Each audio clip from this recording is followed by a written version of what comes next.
um dos principais nomes do cenário de startups da Bahia. Ele é líder da Anjos Brasil, que é um dos maiores grupos de investimento. Ele é mentor de startups e fundador da Rede Mais, que é uma rede de espaços colaborativos para empreendedores. Eu quero uma salva de palmas diretamente da Bahia, Rodrigo Paulino.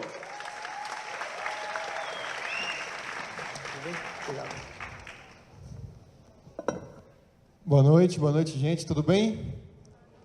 Aqui não deixa vocês respirarem, né? Vai um atrás do outro. É um orgulho, um prazer estar aqui com vocês, participando desse evento maravilhoso.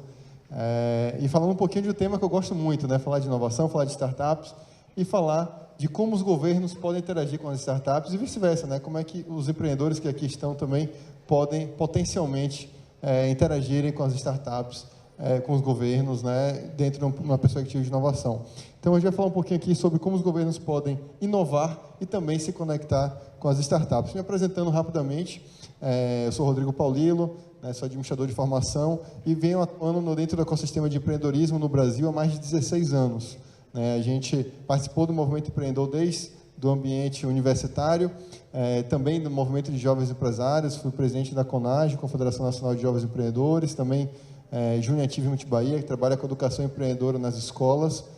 Tive empresas dentro do segmento tradicional, mas atualmente me dedico basicamente à minha empresa principal, que é a Rede Mais, que é uma rede de espaços e principalmente de serviços de inovação para empreendedores, baseados na Bahia, em Sergipe, e a gente também atua com investimento anjo, liderando a Anjos do Brasil no estado da Bahia e começando também a fazer investimentos agora no estado de Sergipe.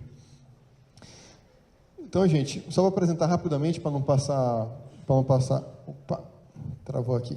Nós somos um hub de serviços para empreendedores e trabalhamos com esse eixo, né? Essa conexão entre ambientes de inovação e aceleração de negócios, né? Com três unidades de coworking, 2 em Salvador, 1 em Aracaju, com esse pool de serviços, salas privativas, escritórios virtuais, coworking e aluguel de salas de reunião e treinamento, e também aceleração de negócios com programas de inovação corporativa, trabalhamos com aceleração personalizada de startups, e trabalhamos junto a governos, universidades e empresas para ajudarem a desenvolver seus programas de inovação. Mas eu vim falar disso aqui, gente. O mundo está mudando e está mudando radicalmente, né? A velocidade de mudança no mundo nos últimos anos é absurda. E vocês certamente já ouviram falar bastante dessas tecnologias, dessas vertentes que estão, de fato, causando essa mudança radical e numa velocidade que ainda não tínhamos vivenciado, né? Então, falar um pouquinho aqui de AI, né, de inteligência artificial, IoT, internet das coisas, blockchain, economia compartilhada, né, realidade mista, tudo isso provavelmente vocês vão ter aqui palestrantes que vão detalhar um pouquinho mais. A gente em 15 minutos não pode falar detalhadamente de cada um desses conceitos, mas através dessas tecnologias, através desses conceitos, dessa aproximação dessas inovações que estão trazendo, o mundo está mudando. Está mudando a forma de consumo, a forma de pensar, a forma de agir, a forma de se relacionar, a forma de fazer dinheiro, a forma de você viver a vida, relaxar.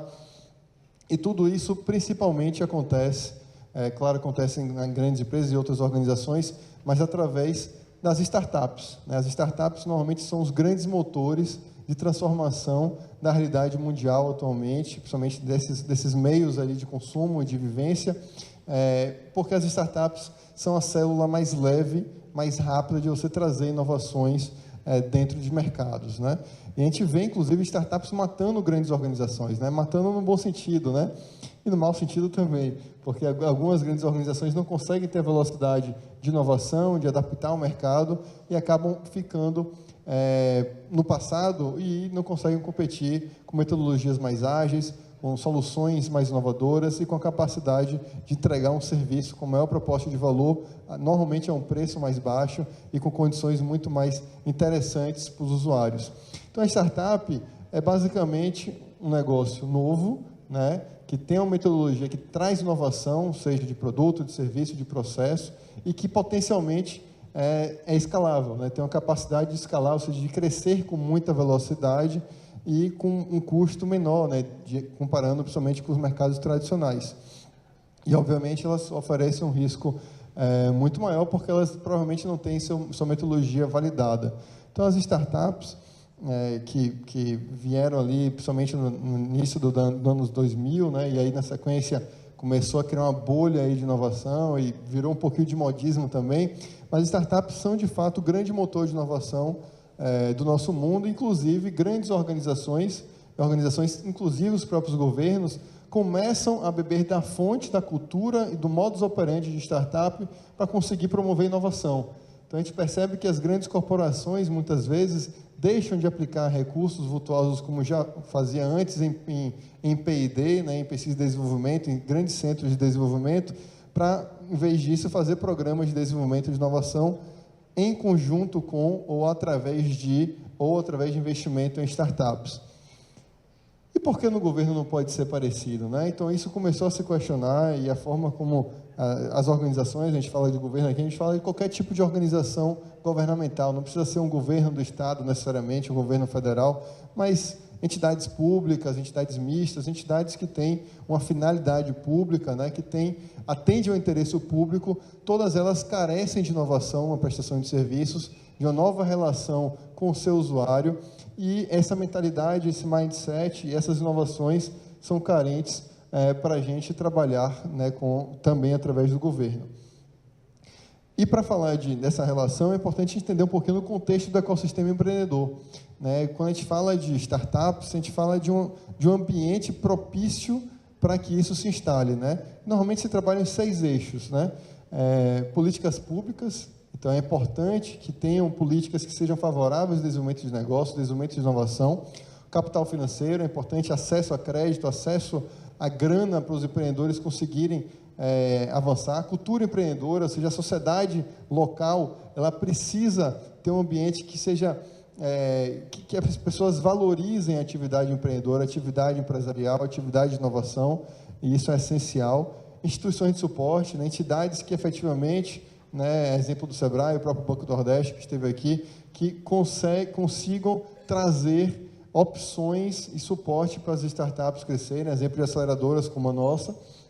Recursos humanos, talento, significa qualidade de educação, qualidade de ensino, né, para que esses talentos consigam desenvolver essas inovações que estão percebidas, e, obviamente, o tamanho de mercado, né, a inovação de mercado, a capacidade desse mercado se diferenciar. E, claro, tem outros elementos também, como infraestrutura, que podem também interferir. Então, gente, para uma cidade, né, um estado, um governo se desenvolver, esse conjunto analisado, né? E existe, inclusive, uma série de rankings nacionais, rankings internacionais, de cidades inovadoras, né, de ambientes de inovação, e claro que esses componentes precisam estar dentro do componente dos líderes governamentais, para que, de fato, a sua cidade, o seu governo, consiga se diferenciar e atrair melhores talentos e grandes empresas também. Mas, então, como é que a gente pode fazer na prática, né, quais são os cases, como verdadeiramente um governo, uma entidade governamental, uma entidade pública consegue se relacionar com as startups, consegue trabalhar a inovação também dentro do ambiente, né? A gente sabe que, normalmente, as estruturas de governo são mais pesadas, elas são mais lentas, elas são mais burocráticas, e normal que seja assim, faz sentido, né? É comum que isso seja, não necessariamente apenas no Brasil, isso em qualquer lugar do mundo. Infelizmente, no Brasil, isso é muito acima da média, né? Isso acaba sendo uma trava muito grande para o desenvolvimento dos negócios, inclusive para a melhor prestação de serviço, melhor contrapartida dos impostos que a gente paga, né? Em termos de qualidade de soluções aí para nós cidadãos, para nós contribuintes. Então, gente, como é que a gente pode fazer para isso acontecer? Eu vou trazer alguns exemplos, né, exemplos que a gente aplicou, exemplos que a gente percebe no Brasil e no mundo para que isso aconteça. Uma forma de fazer isso é criando ambientes de inovação, né? Centros, polos, hubs, parques, ambientes que você consiga gerar densidade, você consiga conectar aqueles que geram conteúdo, aqueles que colocam dinheiro, aqueles que integram os mercados, pessoas que pensam à frente, interagem, líderes, entidades de suporte, para que dentro desse mesmo ambiente a coisa fervilhe, a coisa se conecte, a gente consiga ter uma referência de ambiente que é diferenciado para a prática da inovação, para a prática empreendedora. Então, os ambientes de inovação eles são cada vez mais comuns, não só nas grandes metrópoles mundiais, mas também nas cidades do interior, cidades pequenas, começam a ter coworkings públicos, começam a ter centros de tecnologia, começam a ter ambientes que gerem essa conexão entre os diferentes atores do empreendedorismo local. E isso pode ser de várias formas, pode ser feito em laboratórios mais técnicos, laboratórios temáticos, a gente pode trabalhar segmentos mais focados em hardware, por exemplo, segmentos também que avançam numa linha mais de software, na linha de desenvolvimento de política pública. Então, os ambientes de inovação são um exemplo clássico para isso. Um outro elemento é o desenvolvimento de hackathons, né? Quem aqui conhece o que é hackathon? São poucos, né? Hackathon, maratona de inovação tecnológica, tá? O objetivo é que dentro de uma maratona, efetivamente, ou seja, com uma série de horas dedicadas de forma imersiva, intensiva, se chega a uma solução tecnológica para um problema, né? Então, ou seja, as pessoas vão programar uma solução, normalmente são softwares que são desenvolvidos, para um problema que é colocado para um público. E, normalmente, nesse caso aqui de relação com o governo, os governos têm a capacidade de resolver problemas da sociedade ou problemas, inclusive, internos dos seus serviços, né, ou de suas secretarias, de alguns serviços públicos, chamando a sociedade, chamando talentos, chamando pessoas que são desenvolvedoras, são criativos, são empreendedores, a resolver esses problemas através da tecnologia. Então, são maratonas de 33 horas, 40 horas, etc., em que essas soluções são apresentadas. Esse é um exemplo de um hackathon que a gente fez no Pelourinho, lá em Salvador. 10 equipes criaram soluções para melhorar o ambiente, o ecossistema do Centro Histórico lá de Salvador, na parceria que a gente fez com a Prefeitura Municipal de Salvador e com o jornal Correio lá do Estado. Uma outra forma são maratonas de inovação. Nesse caso, que é muito similar, né? Inclusive maratona, o hackathon vem de maratona, então também é uma maratona, mas diferente do hackathon, não necessariamente você precisa ter um software, não precisa ter um desenvolvimento tecnológico, pode ser uma política pública, pode ser uma mudança de processo, pode ser um processo de reinventar uma forma que você pensa e executa um serviço, ou uma solução para um público específico, uma persona em que o cidadão é atendido, né? Então, as maratonas de inovação eles servem para resolver problemas e formular soluções do ponto de vista conceitual, prático, para ser implementado na sequência. E isso pode ser aplicado, inclusive, dentro do próprio governo ou dentro de uma solução que o governo precisa interagir e fazer. Muito importante, gente, criar editais e trabalhar um ambiente regulatório. Então, hoje no Brasil existe um marco legal de inovação, que é muito importante que as entidades consigam trabalhar com isso e, inclusive, gera muito mais facilidade para fazer acontecer. Leis de incentivo, né, lei de incentivo à micro e pequena empresa, editais de fomento para soluções de startup, levantando recursos para isso, chamamento público para resolver problemas específicos.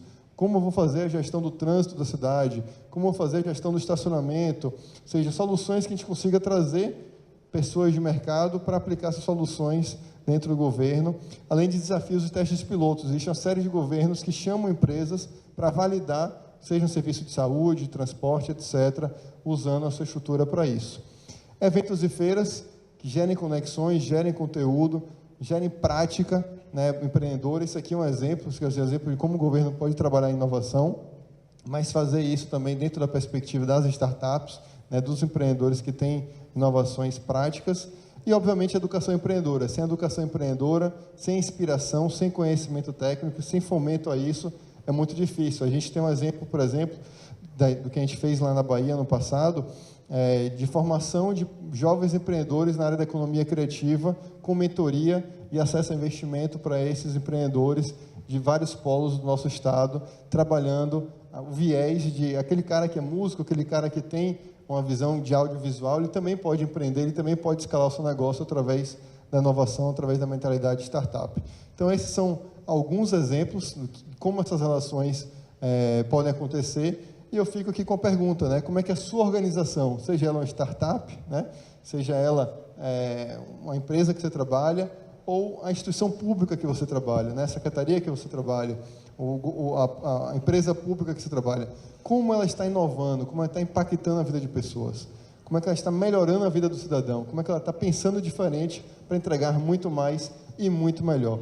Então, fica com essa reflexão com vocês, espero Fico à disposição também para contato na sequência e desejo um sucesso, um bom evento para todos vocês. Boa noite, obrigado.